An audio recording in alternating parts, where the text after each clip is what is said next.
여러분 안녕하십니까? 저는 오늘 이 시간에 양과 목자에 대해서 여러분께 말씀을 드리겠습니다. 마태복음 9장 36절에서 예수님께서 많은 무리를 바라보시고 그들이 목자가 없는 양처럼 고생하고 유리하는 모습을 보시고 불쌍하게 생각하셨다라고 기록하고 있습니다. 오늘날도 주님께서 이 세상을 바라보실 때 이 세상에 수많은 종교 지도자들과 목사들이 있지만 주님의 눈으로 보실 때에는 마치 목자가 없고 많은 사람들이 고생하고 방황하고 있는 모습을 보시고 불쌍한 눈으로 저희들을 바라보고 있다라고 하는 의미가 되겠습니다.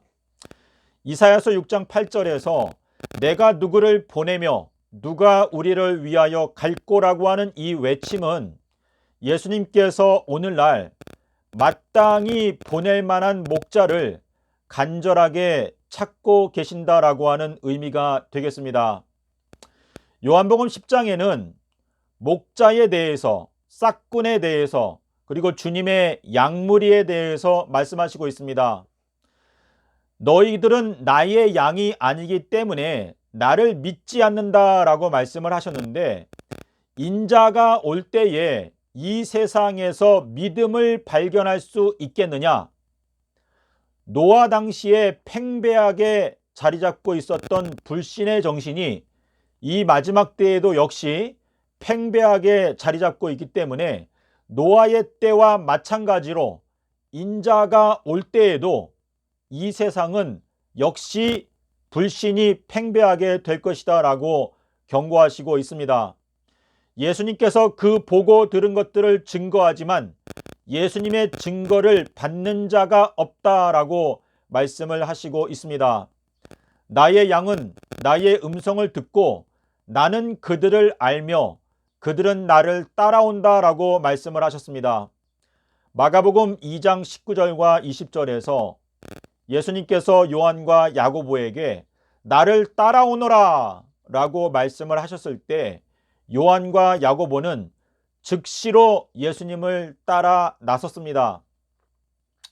요한복음 10장 12절에서 목자와 싹꾼에 대하여 말씀을 하실 때 싹꾼은 목자가 아니고 양도 자기의 양이 아니기 때문에 이리가 오는 것을 보면 양들을 버려두고 도망간다라고 말씀을 하셨습니다. 마가복음 1장 20절에서 요한과 야고보는 예수님께서 말씀하시는 나를 따라오너라 라고 말씀을 하셨을 때 배에서 그물을 깁고 있다가 그 배를 버려두고 그리고 그 배에 있던 싹꾼들을 버려두고 예수님을 따라 나섰다라고 기록하고 있습니다.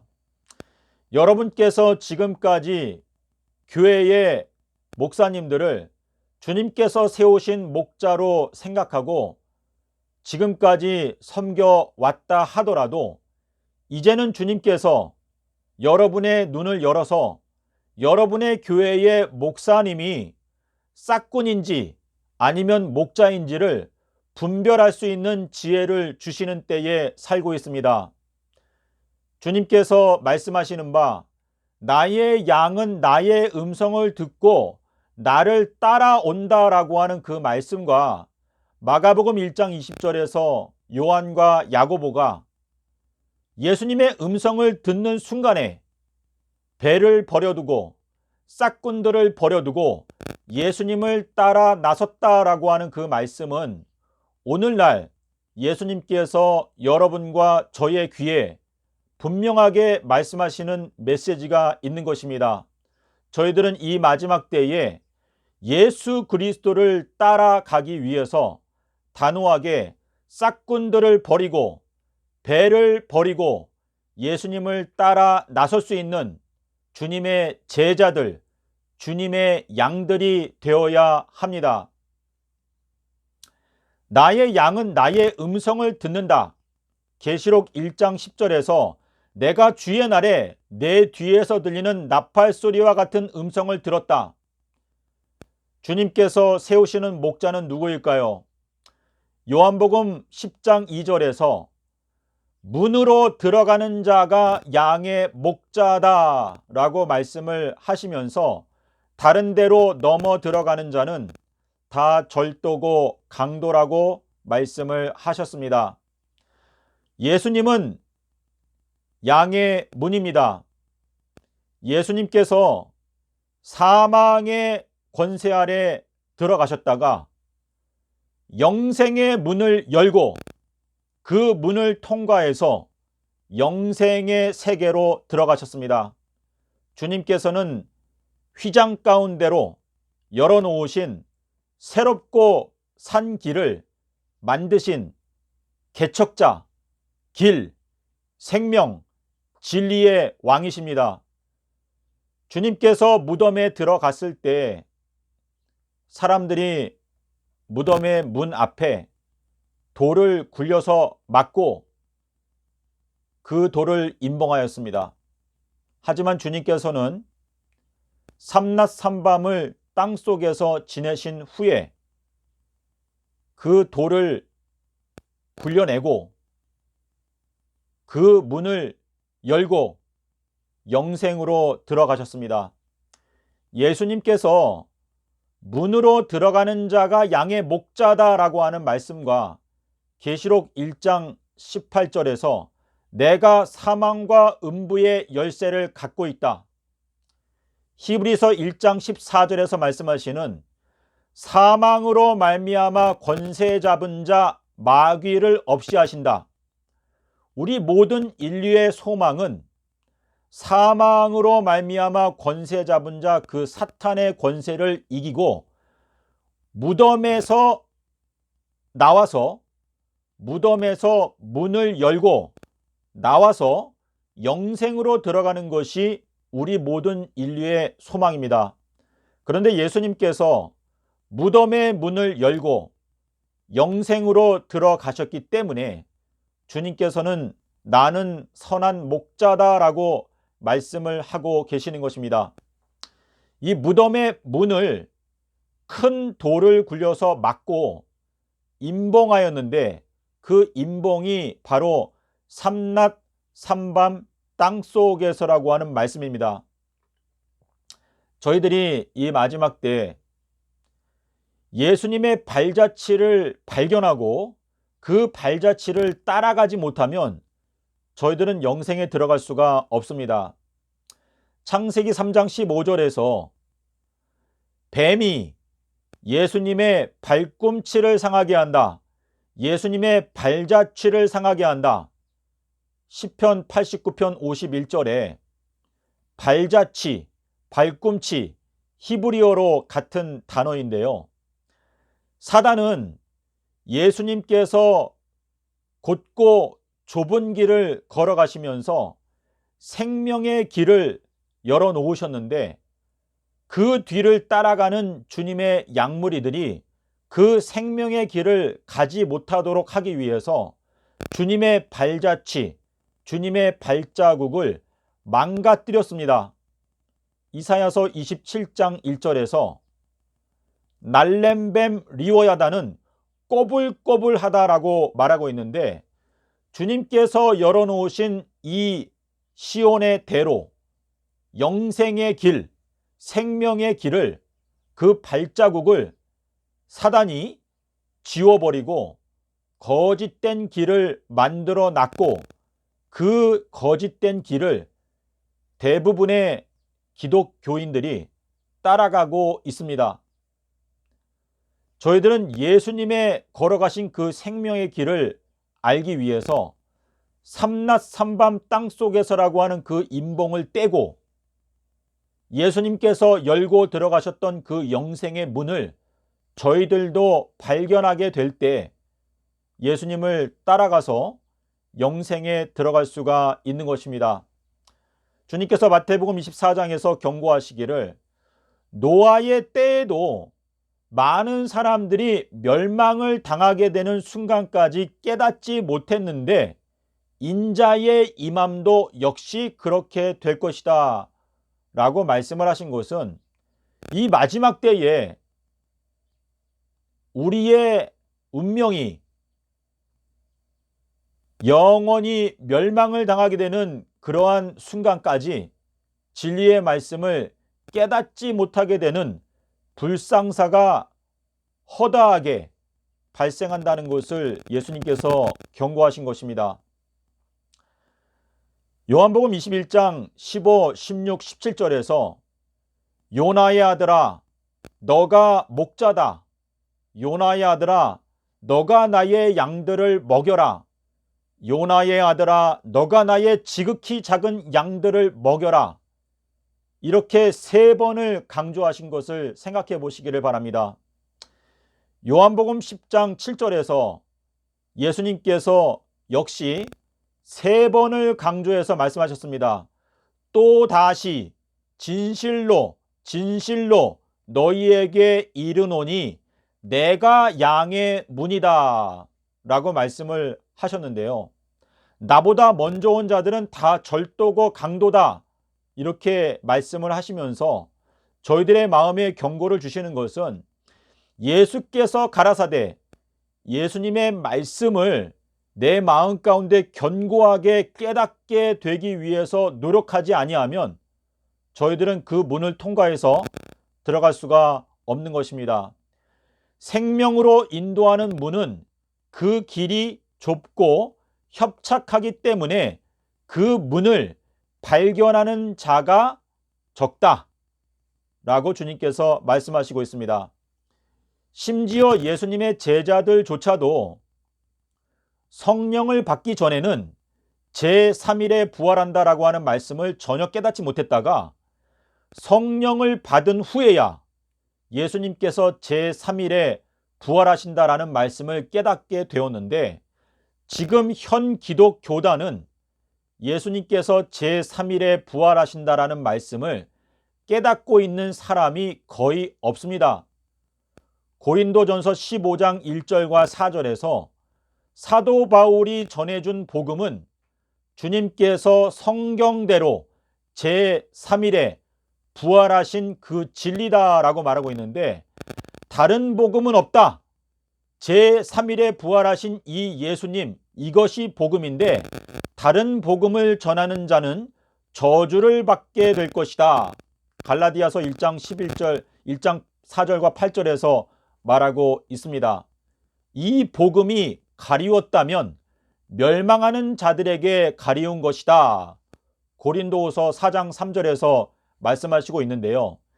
예수님의 제자들이 성령을 받기 전에는 제3일에 대하여 깨닫지 못했다가 성령을 받은 후에는 제3일에 대하여 깨닫게 되었다라고 하는 이 말씀은 오늘날 저희들이 제3일에 대하여 깨닫게 되면 그 깨달음 자체가 우리가 성령을 받았다는 증거가 된다라는 것을 말씀하시고 있습니다.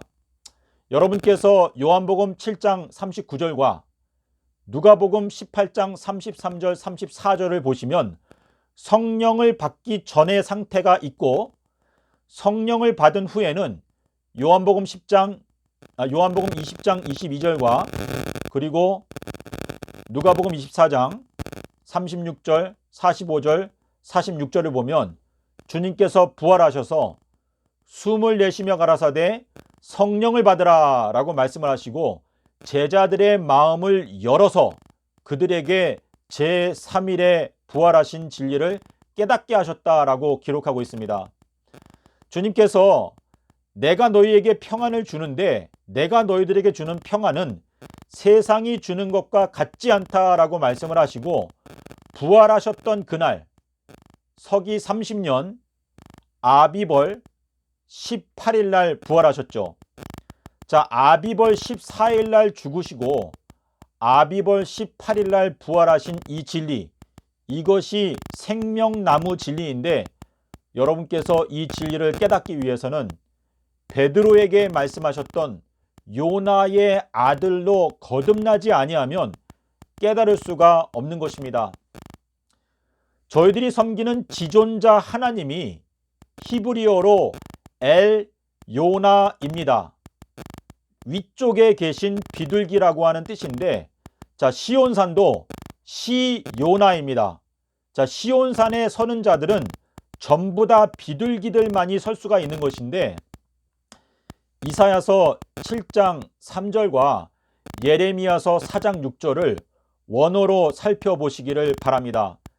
자, 우리 구약 성경에 보면 예루살렘 산, 시온산, 헐몬산, 이거는 다 영적으로 같은 장소를 가리키는 것인데, 신명기 4장 48절과 이사야서 10장 32절을 보면 예루살렘이 곧 시온산이고 그 시온산이 곧 헐몬산이다.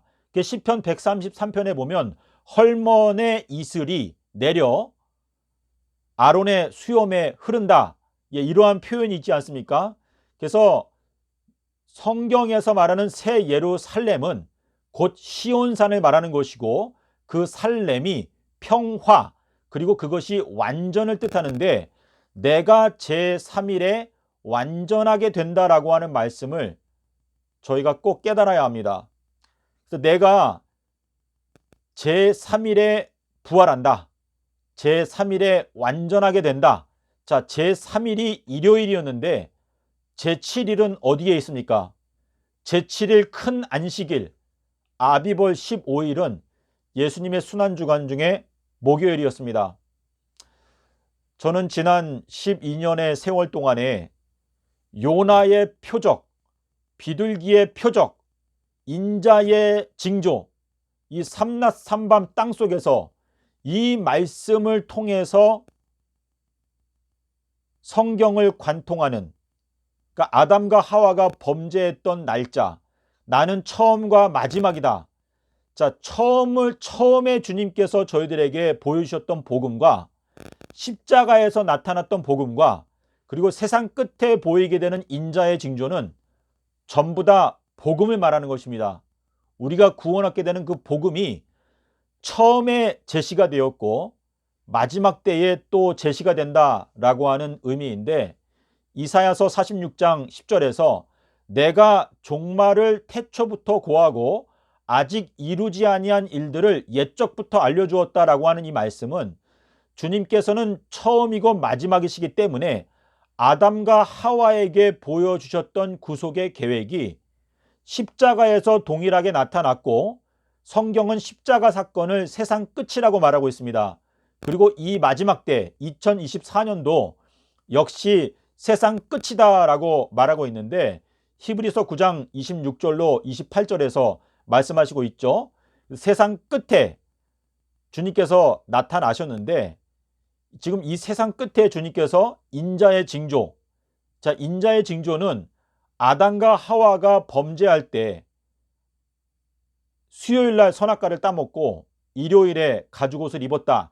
이 말씀을 우리가 깨닫게 되면 성경 전체를 관통하는 이 비밀이 바로 비둘기의 표적으로 말미암아 깨달아진다라는 것을 알 수가 있습니다. 창세기 7장에 보면 여호와께서 노아를 방주에 닫아 넣으셨다라고 하는 그 히브리어 단어가 여호와께서 노아를 순결로 닫아 넣으셨더라라고 기록하고 있습니다. 자, 순결한 눈은, 이 눈이 한 겹인데 악한 자들은 눈이 여러 겹입니다. 다시 말해서 어떤 사물을 볼 때에도 단순하게 보지 않고 자기의 이익과 자기의 욕심을 채우기에 합당하면 받아들이지만 합당하지 아니하면 그것을 계산해서 거절합니다. 그래서 노아를 순결로서 방주에 닫아 넣었다라고 하는 이 말씀은 이 마지막 때에도 비둘기와 같이 순결하라, 이 말씀은 진리의 말씀을 위해서 순수한 마음으로 따라가는 자들이 결국은 구원의 방주에 들어간다라고 하는 의미가 되겠습니다. 마태복음 16장에서 주님께서 베드로에게 요나의 아들아, 너한테 계시의 말씀이 열렸구나. 요나의 아들아, 너가 교회의 반석이다. 요나의 아들아, 너가 음부의 권세를 이긴다. 요나의 아들아, 내가 너에게 천국 열쇠를 준다. 자, 이 베드로가 엄청난 축복을 받았는데요. 여러분은 예수님이 정말 하나님의 아들이다라고 믿으십니까? 예수님은 육체로 임하신 전능자 하나님의 본체이신데 그분께서 십자가에서 이루신 놀라운 구원으로 말미암아 저희들이 영생에 들어가는 것입니다. 예수님께서 이 땅에 계시는 동안에 행하셨던 수많은 기적들은 우리들을 근본적으로 구원할 수 있는 힘이 없습니다. 주님께서 우리를 구원할 수 있는 딱 한 가지 기적이 있는데 그것은 십자가에서 목숨을 버림으로 말미암아 저희들을 구원할 수가 있는 것입니다. 이 동일한 내용이 출애굽 사건에 나타났는데 모세가 첫 번째 재앙부터 아홉 번째 재앙까지 창조주의 권능으로 행할 수 있는 무시무시한 기적들이 첫 번째에서 아홉 번째 재앙까지 나타났습니다. 하지만 이러한 재앙들을 가지고는 바로의 마음을 꺾을 수가 없었습니다.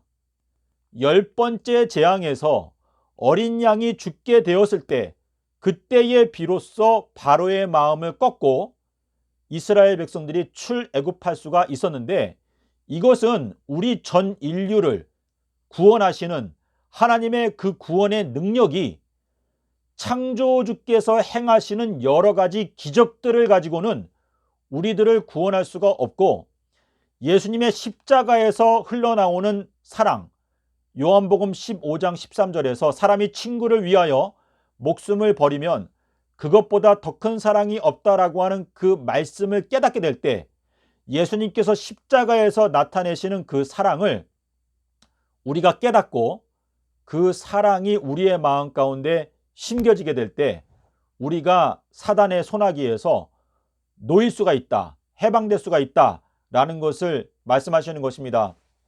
자, 우리 성경에 보면 613가지의 계명이 있다라고 저희가 배웠습니다. 이 613가지 계명 중에서 우리들을 영생에 이르도록 하는 새 언약의 계명은 딱 하나밖에 없습니다. 그것은 인자의 징조, 창조주께서 사람이 되셔서 십자가에서 죽으심으로 말미암아 그분께서 우리들에 대하여 갖고 계시는 그 사랑이 얼마나 고결하고 그리고 완전한지를 입증해 보여주셨던 그 십자가의 사랑을 저희들이 영원한 세월 동안 우리들의 마음 가운데서 잊지 않고 기억할 수 있도록 하는 장치, 그것이 바로 십자가의 기념일인데 저는 이 십자가의 기념일을 우주 광복절이다. 출애굽기 13장 8절 9절 16절에 보면 아비벌 15일이 너희들의 이마에 표가 되게 하라. 이 이마는 우리의 마음인데 우리의 마음 가운데 도장과 같이 꽝 새겨서 영원한 세월이 흘러가도록 너희가 아비벌 15일 1년에 아비벌 15일 날 그 십자가의 기념 안식일을 너희가 지키면서, 자, 우리나라로 말하면 광복절이죠. 지키면서 십자가에서 내가 너희들에게 보여주었던 그 큰 사랑을 너희가 기념하고 찬양하고 감사하게 된다면 내가 너희들에게 영생을 보장한다. 이것이 바로 십자가로 말미암아 세워진 유일한 계명이 되겠습니다. 주님께서 우리에게 새 언약을 주신 것은 내가 마신 이 잔을 마셔라. 그러면 너희들도 영생한다. 이 잔은 무엇입니까? 주님께서 마셨던 십자가의 잔, 이 잔을 나에게서 지나가게 해주십시오. 삼낮 삼밤 땅속에서 인자의 징조, 구속의 계획, 이 말씀을 마신다, 깨닫는다. 자, 깨닫게 되면 저희가 예수님의 그 십자가의 이 사랑은 영원한 세월 중에서 딱 한 번, 두 번도 아니고 딱 한 번 가능한 십자가에서 전능자께서 죽음을 맛보았다. 자, 그 십자가의 사건은요, 이 온 우주를 창조하는 사건보다도 더 큰 사건인데, 자, 주님께서는 창조주시기 때문에 이 우주와 같은 이 우주를 수천 개를 더 많이 창조한다 하더라도 그러한 창조적인 능력을 가지고는 죄로 병든 우리의 마음을 치료할 수가 없습니다. 우리의 마음은 하나님의 형상으로 창조가 됐기 때문에 우리의 마음, 이 영은 이거는 창조력으로 고치는 것이 아니라 우리의 마음이 창조주의 사랑에 대하여 의심하고 반역을 했기 때문에 우리의 마음을 고칠 수 있는 것은 그 전능자께서 순결하신 자기 희생적 사랑을 실제적으로 십자가에서 보여주실 때, 그때만이 우리의 마음이 치료가 될 수가 있는 것입니다. 자, 그러므로 창조보다 훨씬 더 확실한 이 언약, 십자가의 이 사건, 이것이 우리가 영원토록 온 우주를 고칠 수 있고 또 보호하는 사랑의 울타리가 되겠습니다. 근데 현 기독교단의 지도자들은 예수님의 십자가는 사랑한다고 말하면서 십자가로 말미암아 세워진 큰 안식일을 폐지시켰습니다. 자, 주님께서 큰 안식일 날 재림하신다, 오시는데 그 큰 안식일을 폐지한 현 기독교단이 예수님을 맞이할 수가 있겠습니까? 저희들은 저희들의 벌거벗은 수치를 깨닫고 주님 앞에 회개하기 위해서 눈에 안약을 발라야 하는데, 이 안약이 바로 인자의 징조, 삼낮 삼밤 땅속에서라고 하는 말씀이 되는 것입니다. 자, 우리가 교회에서 목자의 역할을 하든지 아니면 예수님의 양무리가 되든지 둘 중에 하나인데, 주님께서 세우시는 목자는 요나의 아들입니다. 비둘기의 아들, 비둘기 성령으로 태어난 자가 깨닫게 되는 진리가 바로 삼낮 삼밤 땅속에서 예수님께서 서기 30년 4월 5일 날 죽으시고 4월 9일에 부활하셨다. 이 진리를 여러분께서 깨닫게 되심으로 이 마지막 때 예수님께서 인정하는 목자 요나의 아들로 거듭나기 위해서 진지한 노력을 기울이시기를 바랍니다. 우리가 이 세상에서는 여러 가지로 환난과 역경을 당할 수 있지만 우리가 주님께서 우리에게 주신 이 십자가를 지고 그 길을 걸어간다면 그 길만큼 가치 있는 길이 없을 것입니다. 그리고 여러분께서 주님의 양무리가 되고자 한다면 예수님의 음성에 귀를 기울이시기를 바랍니다. 구름 속에서 아버지께서 너희들은 내 아들의 말을 들어라, 그 말을 들어야 저희가 구름 속으로 끌어올려지는 것인데, 오늘날은 저희가 영적으로 부활하는 때에 살고 있습니다.